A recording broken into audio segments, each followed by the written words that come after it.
Can you tell me what this is? How about now? Hey everyone, Toby here with another Sprint Car Hub episode. You might think that sprint car drivers just drive around in circles, but I can guarantee you that they do much more than that. In this video, I'm going to explain what this is and using some onboard clips show how it's used in sprint car racing. Let's check it out.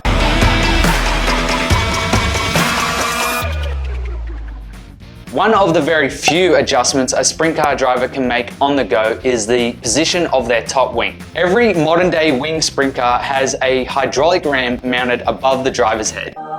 One end is mounted on the frame with the other side connected to the wing tree. This ram is connected via two lines to a valve usually found on the left-hand side of the driver's cockpit, which is then plumbed into the pump down in front of the driver's feet to give the system power. When the car is running, a driver can pull back on the valve's handle to move the wing towards the back of the car in an arc-type motion, or alternatively, push the lever forward to bring the wing further towards the front of the car. While the ram only has a total stroke range of about 10 inches, any minor changes to the wing's position can be extremely influential to the car's handling. And in short, this is just a decal that helps the driver know exactly where the wing is positioned. But not every driver has one. In fact, the decals are actually quite rare. Let's break down when and why drivers move their top wing, and let's also find out how they use the decal. Okay, so first up is the start setting of a top wing's position. Every setup decision by any team is made with the intention of the car being fast at the end of the race. So decisions on shock valving, torsion bar rates, tire pressures, wheel spacing are all finalized prior to a race. But when it comes to the top wing's position, it's adjustable pretty much at all times. This first image is of 2022 Classic winner Lockie McHugh's top wing. Notice the wing ram is just about all the way retracted, meaning the top wing can't be much further forward. If he were to start a race in this position, he can only really move it backwards, which places the wing primarily over the rear wheels. The idea in doing so is that it tightens the car up. So pretty much if the car is over rotating and he's correcting it in the corner, or is what we call loose, he can yank on the lever, move the wing back, and it should reduce some of that, meaning quicker lap times. But if he were too tight to start with, he can't really improve the handling using the wing ram. This next image is of Matthew Reed's car after a heat race at the Classic. My guess is that he probably moved it back a little during the heat race. It's important to remember that the wing's range of motion is limited by the cutouts that the front posts sit in.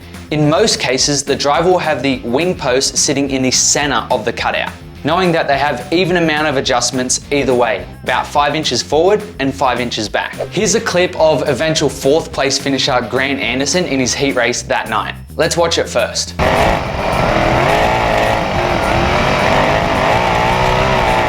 There's a few things that I picked up that make this a great example. Notice his wing setting is pretty much centered between the cutouts, which is where I said you should start it. He gets a few high revs coming off of the corner with a little bit of oversteer, correcting it. And although it's out of view, he momentarily pushes back on the lever and the wing comes back about an inch or so. Next up is also Grant Anderson, but this time prior to the feature race. He's getting ready out on the infield. The wing is pretty much in the same position he finished the heat race with. For some, it can be pretty easy to forget about the wing's position at the start of a race. But remember, the ram can only properly be adjusted when the car is running. You can move the ram when the car is off, but it's best to do it under power as it removes the possibility of the ram having a bit of play either side of the piston, which then means the wing moves into a position that you don't want it. Remember, any minute change to where the wing is sitting can have a major influence on the car's handling. Check out this next clip. When lining up for a race start, Grant knows to set the wing where he likes it for a race start. Notice how it's a little further forward than center. My guess is that he's taken a few factors into account here. These are having the car set up for a 40 lap race means that the car's probably going to be tight to start with. Teams do this with the hope that it won't be too loose at the end of the 40 lap feature race. He's also got a full tank of fuel, which also makes the car very tight to start with. And he's also in traffic.